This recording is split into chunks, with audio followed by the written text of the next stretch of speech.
नमस्कार, रायसीना रिपोर्ट्स में आपका स्वागत है। मेरा नाम है राजेश आहूजा। आज के अंक में बात उत्तर प्रदेश की, उत्तर प्रदेश में भी खास तौर पर पश्चिमी उत्तर प्रदेश की। इस बारे में बात करने के लिए मेरे साथ मौजूद हैं धीरेन्द्र पुंडीर और औरंगजेब नक्शबंदी। दोनों वरिष्ठ पत्रकार हैं, काफी समय से राजनीति को देख रहे हैं और धीरेन्द्र ने पिछले कुछ हफ्तों में पश्चिमी उत्तर प्रदेश के गली कूचों को नापा है, वहां के मिजाज को जानने की कोशिश की है। बहुत सारे मुद्दे हैं। अगर जाट बीजेपी से नाराज हैं और मुसलमानों और जाटों के बीच में पेशबंदी हो चुकी है, क्या इससे योगी को कितना खतरा है, क्या इसके बावजूद योगी का पलड़ा भारी है, इन सब मुद्दों पर हम चर्चा करने के लिए जुड़े हैं। सबसे पहले धीरेन्द्र के पास चलते हैं। धीरेन्द्र, आप अभी मुरादाबाद में हैं। जी जी। तो क्या देखा है आपने? देखिए राजेश, पूरा इलेक्शन अब जो चूंकि पहला फेज की वोटिंग अब होनी है, लगभग आज 2 तारीख हो गई, 10 तारीख को होनी है। तो जो लोगों को मूड बनना था वो बन चुका है। जो बहुत ज्यादा इधर से उधर होते हुए तो दिखना नहीं है। कोई बहुत बड़ी घटना होगी तो उस पर हो सकता है कि कोई बड़ी चीज के आने से हो, नहीं तो लोग तय कर चुके हैं।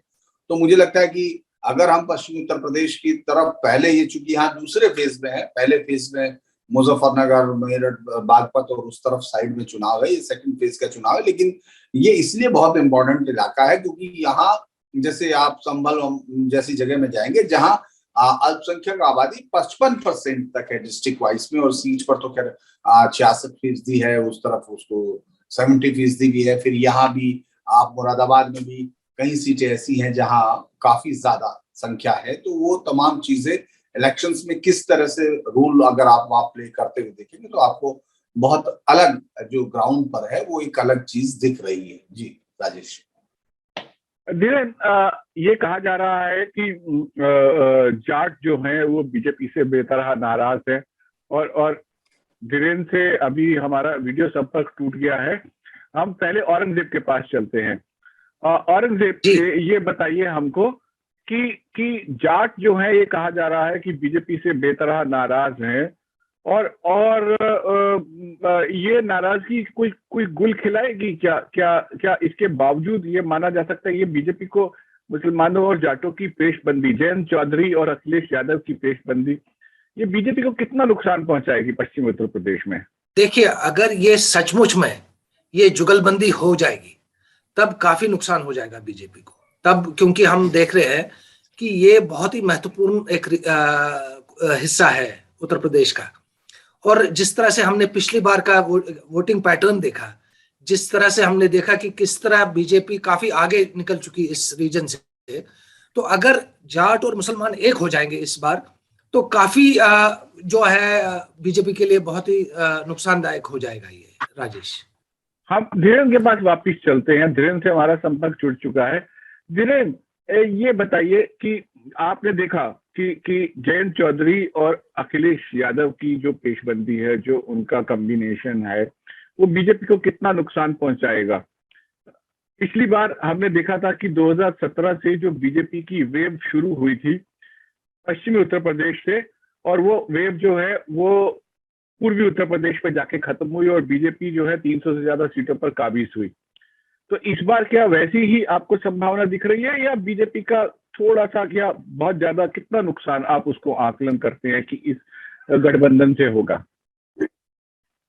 देखिए, मुझे लगता है कि राजेश, अगर हम लोग 2017 से बात करें तो 2017 में ज्यादातर जो राजनीतिक विश्लेषक हैं, पत्रकार हैं, उन लोगों ने इस वेव को भांपना तो बहुत दूर की बात है, इसके बारे में सोचा भी नहीं था उस वक्त। अगर आप गौर करेंगे और बहुत सारे लोगों की अगर आप रिपोर्ट पर जाकर देखेंगे 2017 में, चूंकि हम लोग इसी प्रोफेशन में, शायद कई बार मुझे कड़वी बात बोलनी नहीं चाहिए, लेकिन वो सारी रिपोर्ट्स आपको इस बात की तरफ इशारा कर देगी। ये नाराजगी का शब्द एक ऐसा शब्द हो गया जो जब चाहे तब चाहे उसको चिपका देते हैं वो। सपोज कीजिए कि आप जाट बिरादरी और उसका औरंगजेब जी ने भी बात की कि जाट बिरादरी और मुस्लिम के मिलने से, ये कोई एक जादुई गणित नहीं है।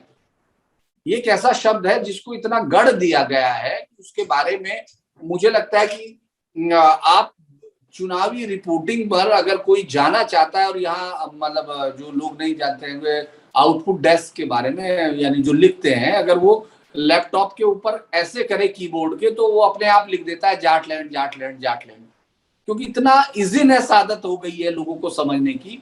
क्योंकि 2014 में वो आंधी थी जिसको लोग फील कर रहे थे, जो वेस्टर्न यूपी में चली, जिसमें जाट का बहुतायत बीजेपी को मिला। लेकिन 2017 ऐसा वोट बैंक नहीं है। 2017 में सीएसडीएस के डाटा है या दूसरे तमाम के 43% महज वोट बीजेपी को मिला है जाट का। 57% वोट उसके पास नहीं है बीजेपी के। लेकिन बीजेपी अब तक की चुनाव की सबसे बड़ी जीत हासिल करती है। और अगर हम लोग 52 से ले तो 1977 में 358 सीट जनता पार्टी को मिली थी, लेकिन तब 425 विधानसभा सीट होती थी। तो सबसे बड़ी जीत हासिल उसने तब की जब 2017 में तमाम विद्वान पत्रकारों ने लिखा था कि बहुत जाट नाराज है और 3 साल में ही चला गया। दरअसल ये पूरा ये जरूर है कि 2017 में अकेले लड़ने की वजह से वो कॉम्बिनेशन भी नहीं था और उस तरफ दिख नहीं रहा था, क्योंकि उस समय यूपी में 2 लड़के और लड़ रहे थे। इस बार 2 लड़के बदले हैं 2 लड़के, तो वो एक साथी अब नहीं है उसमें। तो वो 2 लड़कों के लड़ने से उसका फर्क इसलिए ज्यादा इंपैक्ट नहीं दिख रहा था क्योंकि कांग्रेस के पास कोई वोट था ही नहीं। बेसिकली कांग्रेस अब अपने पास किसी वोट के होने का दावा नहीं कर सकती है।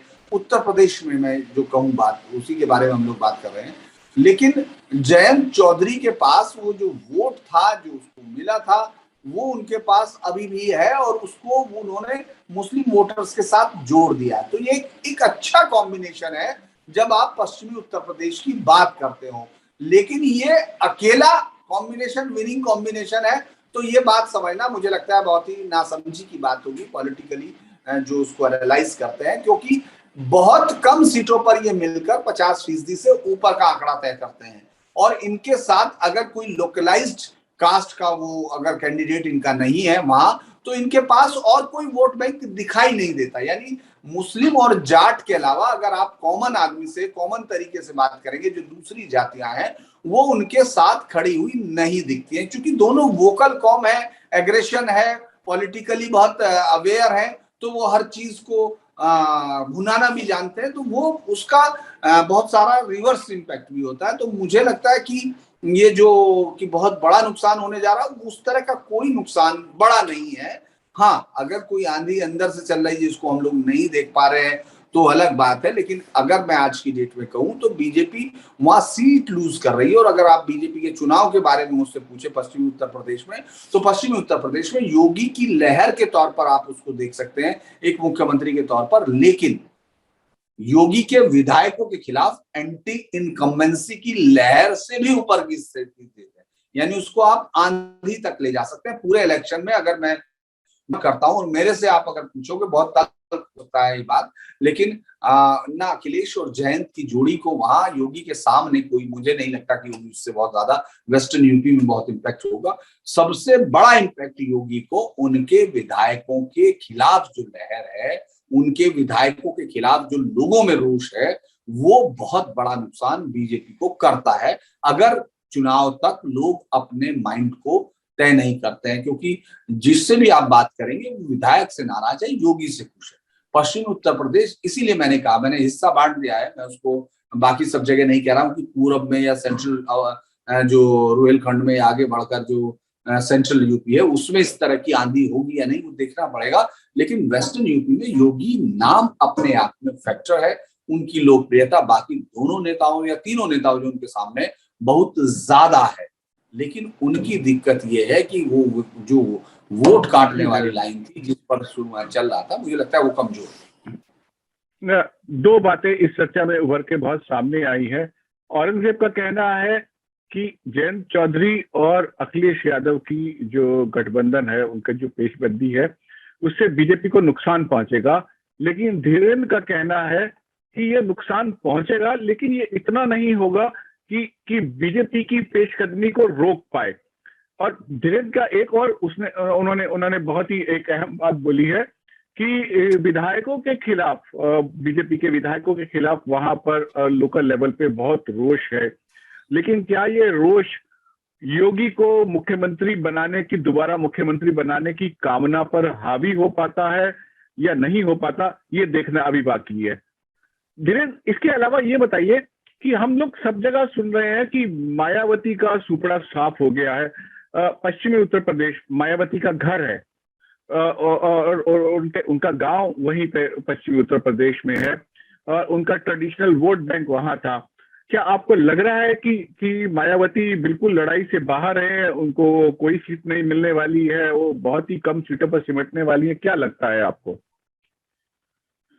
देखिए, एक चीज बहुत इंटरेस्टिंग है जो मुझे देखनी होगी। मैं आज भी जब बात कर रहा था लोगों से, तो मुझे ये लग रहा है कि हम लोग इस पूरे इलेक्शन को, जो 2022 का इलेक्शन होगा, उसको फिर एक बार एक टेस्ट केस के तौर पर देखेंगे। क्योंकि इसके बाद जब रिजल्ट आएंगे और हम लोग एनालाइज करेंगे, तब एक चीज को एनालाइज करना होगा कि क्या बसपा अपने मूल वोट के साथ, जो उसके साथ एडिशनल वोट होता था, उसको खोने के कगार पर है। क्या उनके वोटर्स दिग्भ्रमित है? ऐसा पहली बार लग रहा है कि जैसे वो बिल्कुल भी दिख नहीं रहा। हालांकि ऐसा बहुत बार आपने देखा होगा कि वो जब 2007 में थे, तो ग्राउंड पे आप उनको, मुझे लगता है कि उस तरह से नहीं देख पा रहे थे। और खास तौर से उस समय उनका ये वाक्य भी चलता था, और मुझे लगता है कि वो कोई बहुत गलत भी नहीं था, कि हम लोगों का वोटर ना अखबार पढ़ता है और ना ही टीवी देखता है। लेकिन जब ये बात 2022 तक आती है राजेश, तो ये बात पूरी तरह बदल चुकी होती है। क्योंकि ना आपका वोटर, जो वोटर आपका अखबार नहीं पढ़ता था और जो टीवी नहीं देखता था, वो अब मोबाइल देखता है। आप पूरे यूपी में आपको हर गांव में जो मजदूर है, वो भी स्मार्टफोन पर बात करता हुआ दिख जाएगा। बड़ा इंटरेस्टिंग, कल मैं एक फोटो खींच रहा था, जो वहाँ सामने वो जो बेच रही थी झरिया, वो अपने फोन पर वीडियो कॉलिंग कर रही थी। तो मैं हंस रहा था रुक कर कि देखिए, ये टेक्नोलॉजी ने पूरे चुनावी गणित को भी बदल के रख दिया है। तो जो अभी तक अगर आप देखेंगे 93, याद होगा आपको, जब उन्होंने शुरू किया 67 सीट के साथ जब आगे बढ़ी, उसके बाद से वो वोट बैंक 18 से 20, मतलब 20 से 22% के बीच में वेरी कर रहा है। बाकी ऊपर नीचे हो रहा, लेकिन उनका नहीं हुआ है। तो जो कमिटेड वोटर है वो उनका अपना है, और जो शिफ्ट कर, जो उनके साथ अलाइन करता है, कभी उसमें ब्राह्मण होता है, कभी उसमें मुस्लिम होता है, कभी उसमें और जातियां, राजपूत भी एक बार उनके सबसे ज्यादा चुने गए विधायक थे, उनको भी अलाइनमेंट हुआ। तो आप ये देखेंगे, इस बार पहली बार ऐसा लग रहा है कि क्या ये बात बसपा की लीडरशिप समझाने में मुश्किल हो रही है उनको, अपने कार्यकर्ताओं को, क्योंकि उनका एक ट्रेडिशनल तरीका है समझाने का, और इस समय टेक्नोलॉजी बहुत आगे चली गई है। वो देखना होगा। आज की रैली पहली रैली थी, मुझे लगता है आगरा में, जो उन्होंने साफ भी कहा कि वो हम लोगों को लेकर जो सारी बातें की जा रही है, वो फिर ये नतीजे आएंगे और लोग भड़का देंगे, पता है। लेकिन मैं एक बात जरूर, जो मुझे दिख रहा है, मुझे शेयर करना चाहिए, क्योंकि मुझे लगता है कि हम लोग, ये हमारा हर बार टेस्ट होता है, हम सही निकलते हैं या गलत निकलते हैं। आज की डेट में मुस्लिम वोटर्स जो उनके साथ जुड़ा हुआ था, जितना भी जुड़ा हुआ था, वो आज की डेट में दिख नहीं रहा है। वो अगर आप बात करेंगे, तो मैंने ऐसा बहुत ही मतलब कम से कम अगर मुसलमानों के बीच में आप कहेंगे, तो मुझे लगता है समाजवादी पार्टी की एक लहर, जिसको कहना चाहिए, और बड़ी स्ट्रॉन्ग लहर है।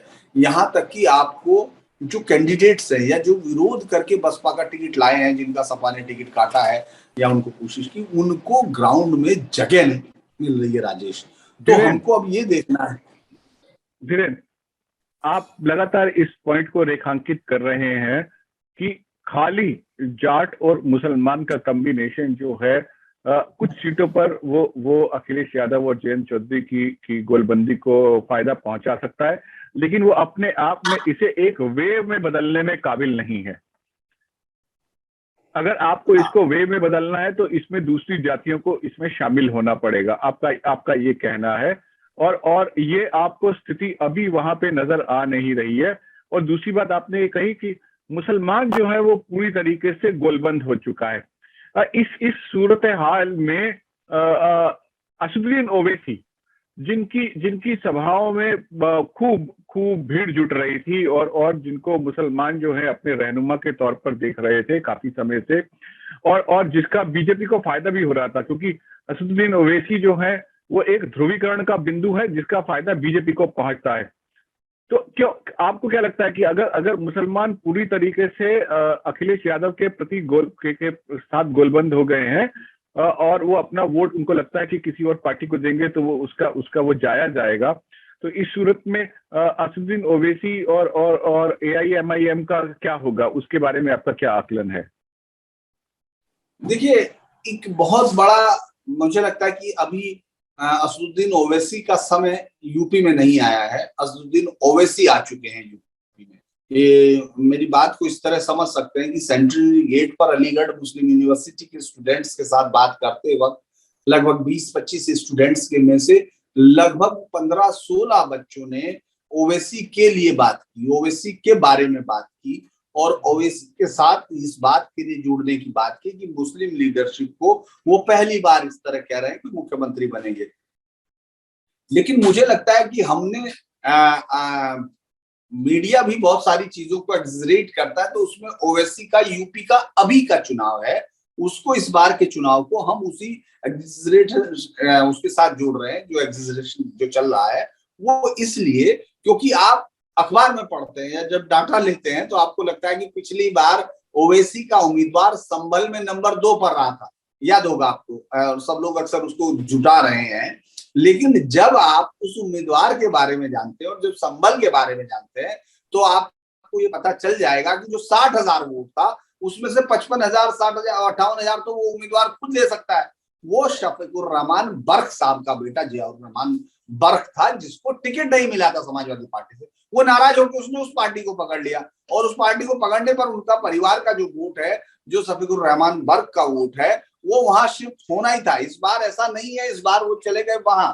लेकिन एक इंटरेस्टिंग बात देखने को मिल रही है कि कोई भी बहुत सारे लोगों ने जरूर, मैं जब आज भी था एक जगह तो उन्होंने विरोध भी कहा और कहा कि सपा की बी टीम है, उसकी बस बीजेपी की बी टीम है। लेकिन एक तबका अब उनको मिल रहा है, वो बिल्कुल उसका मतलब वोटिंग पैटर्न पर मैं नहीं समझता कि इस बार बहुत सिग्निफिकेंट असर दिखेगा। वो इनसिग्निफिकेंट संख्या है, लेकिन आपको वो दिख रही है। हमको 2 चीजों में इसका जवाब मुझे देना पड़ेगा कि चुनाव पे वो असर आज की डेट में आपको बिल्कुल नेग्लिजिबल होगा, उसमें कोई आपको सिग्निफिकेंस नहीं दिखेगी। लेकिन जब आप उसको बातचीत में देखेंगे तो आपको अलीगढ़ से या देवबंद से, मैं पूरे दो इदारे जो मुस्लिम यूनिवर्सिटी जो इस्लाम को जो है इस्लामिक स्टूडेंट्स को बिल्कुल मॉडर्निटी के साथ ले जाती है, वो है अलीगढ़ मुस्लिम यूनिवर्सिटी। मॉडर्न साइंस की बात मैं कर रहा हूँ, मॉडर्निटी उनका अलग कंसेप्ट है।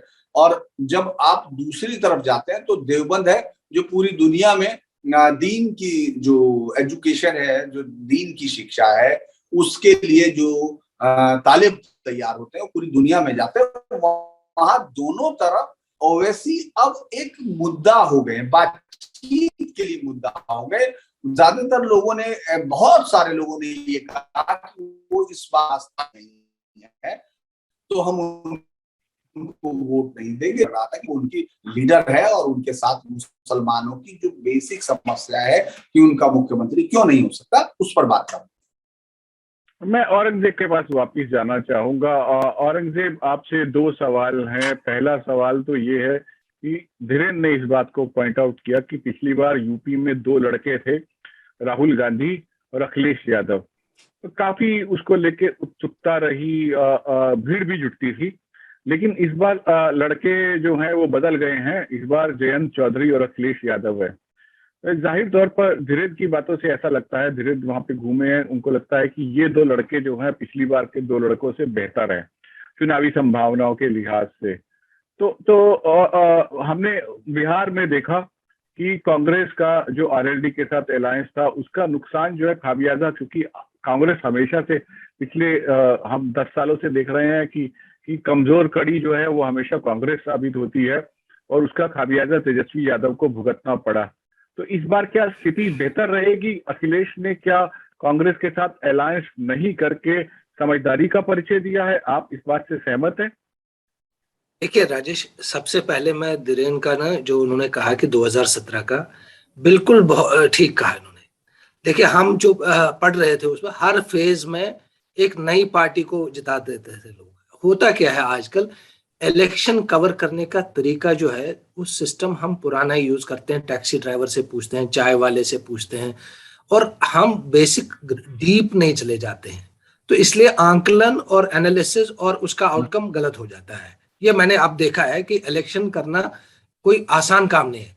कोई भी वोटर अपनी मन की बात आपको बोलेगा, क्यों बोलेगा, ये एक बड़ा सवाल है इसमें।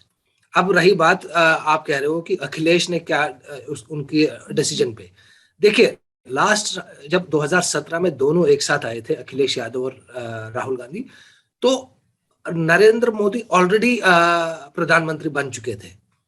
और नरेंद्र मोदी का आप देखें, क्योंकि योगी सीन में नहीं थे उस टाइम, तो यूपी में भी बीजेपी ने नरेंद्र मोदी को ही प्रोजेक्ट किया था एज फेस, कि देखिए जो वो हमेशा बोलते रहते हैं डबल इंजन सरकार, तो उसके सामने वो दोनों चले नहीं। सबसे बड़ा हमें याद है, और धीरेन्द्र देव उन्होंने भी देखा होगा कि कांग्रेस जो संगठन है वो यूपी में कहीं दिख नहीं रहा है। आप भले ही जा रहे हो, आप थोड़ा सा शोर शराबा कर रहे हो, लेकिन उसके बियॉन्ड आप नहीं जा पाते हो। यही हमने पिछले चुनाव में भी देखा, यही हमने 2012 में भी देखा। अगर आपको याद हो 2012 में जब चुनाव लड़ रही थी कांग्रेस, तो लग रहा था कि कुछ सीटें आ जाएंगी, कुछ बेहतर का ये हो जाएगा, लेकिन नहीं हुआ ऐसे। और वो क्योंकि वो 2012-2009 के बाद ही हुआ था वो चुनाव, और 2009 में काफी अच्छी सीटें, 22 सीटें कांग्रेस ने ली थी लोकसभा में। तो वो जो संगठन का एक बहुत बड़ा रोल रहता है अपनी पार्टी के लिए, वो संगठन मिसिंग है कांग्रेस के लिए। और हमने अक्सर देखा है कि आपने चुनाव से पहले आप 2 महीने वहां चले गए, जब आपको जाना चाहिए था। एक संगठन को रिवाइव करना 2 महीने का काम नहीं है, इसमें कई साल लग जाएंगे आपको। आप वहां पे कई दशकों तक वहां राज करते थे, और कई दशकों से आप बाहर है पावर के, तो आपको वापस उस सिचुएशन में आने के लिए आपको कड़ी मेहनत करनी पड़ेगी। और कड़ी मेहनत आप दिल्ली बैठ के नहीं करोगे, वो आपको ग्राउंड में करना पड़ेगा। इसी तरह आपने बिहार का अभी एग्जाम्पल दिया। बिहार में अगर बिल्कुल मैं दोबारा ये कहता हूँ, बिहार में कांग्रेस ही कमजोर कड़ी रही आरजेडी के लिए और तेजस्वी के लिए। देखिए तेजस्वी वो वाला चुनाव लालू के बगैर लड़ रहे थे, अपने दम पे लड़ रहे थे, और काफी अच्छी उनकी परफॉर्मेंस रही। और हमने देखा कि कांग्रेस का वहां संगठन कम था, कांग्रेस कुछ नहीं कर पाई, जिसकी वजह से वहां पे महागठबंधन की सरकार नहीं बनी। यहां भी मैं कुछ ज्यादा नहीं देख रहा हूं कांग्रेस का, कुछ बहुत ही अनएक्सपेक्टेड रिजल्ट्स नहीं आएंगे कि हम सोच रहे हैं कि इतना क्रॉस करेगी। अभी कांग्रेस का जो बेसिक वोटर था, जो उनका ट्रेडिशनल वोटर था, वो उनके पास रहा ही नहीं। अब वो कोशिश कर रहे हैं, देखिए इस बार खाली प्रियंका गांधी ने एक अलग से एक एक्सपेरिमेंट किया है महिलाओं का। क्या वो उनको उसका कोई फल मिलेगा नहीं मिलेगा वो बाद में ही पता चलेगा। लेकिन ज्यादातर मैं देख रहा हूं कुछ ज्यादा डिफरेंस नहीं होगा जो उनकी परफॉर्मेंस थी, चाहे पिछली बार की चाहे इस बार की। तो क्योंकि फिर मैं दोबारा दोहराना चाहूँ, बहुत मेहनत करनी पड़ती है आपको एक ऑर्गेनाइजेशन, एक संगठन को खड़ा करने के लिए। वो मेहनत हम देख नहीं रहे हैं पिछले कई सालों से। राजेश, मैं धीरेन के पास वापिस जाना चाहूंगा। धीरेन, आपने पूरा का पूरा वहां पे देखिए, तो इसका मतलब यह है कि अब ये लड़ाई दो तरफा हो गई है। कांग्रेस और बाकी दूसरे दल जो है नगण्य हो गए हैं। एक तरफ समाजवादी पार्टी और उनके एलाइज हैं, और दूसरी तरफ बीजेपी और उनके एलाइज हैं, और दोनों तरफ बहुत छोटे छोटे किस्म के एलाइज हैं।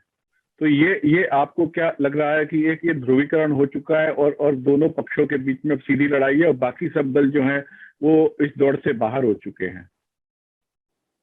मुझे लगता है कि अलग अलग जगह पर, जैसे हम लोग सीधे तौर पर अगर पूरा एवरेज देखेंगे तो दोनों के बीच में ही है। बाइपोलर इस समय इलेक्शन लग रहा है यहाँ। इस समय पूरी तरह से दोनों पार्टियों के बीच में एक तरफ गठबंधन है, एक तरफ बीजेपी के अपने लोग है। वेस्टर्न यूपी में तो खैर बीजेपी ही है, उसमें तो उनके गठबंधन के उन लोगों को टिकट भी नहीं है, वो सब पूरब में है, पूर्वांचल में है। तो लिहाजा यहाँ बीजेपी और गठबंधन के बीच में सीधी लड़ाई दिख रही है। बाकी तमाम कांग्रेस या जो दूसरी पार्टी है या बसपा है, या आप ये सोचिए जिनको सपा ने टिकट नहीं दिया वो आके कांग्रेस से टिकट ले रहे हैं। वो इधर से जहां से बसपा से टिकट कट गया कांग्रेस से ले रहे हैं। यानी कांग्रेस उस तरह की पार्टी हो गई। आपको याद होगा इस पार्टी ने एक बार 4 जीते थे, याद होगा आपको, जिसमें से बाहुबली जीते थे।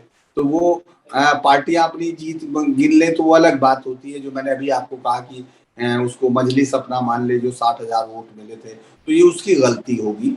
ये आम आदमी को अच्छे से मालूम है कि वहां क्या होगा। तो मुझे लगता है कि कांग्रेस तो वेस्टर्न यूपी में कहीं कोई उनके पास कोई गुंजाइश ही नहीं बची, क्योंकि वो अपनी इधर रेलिवेंस खो चुकी है। उसके मुद्दों को मुझे लगता है कि वो जो हाइड एंड सीक वाला जो खेल होता है वो अपने साथ खेलते हैं। वो एक दिन आते हैं फिर अगले दिन छुप जाते हैं।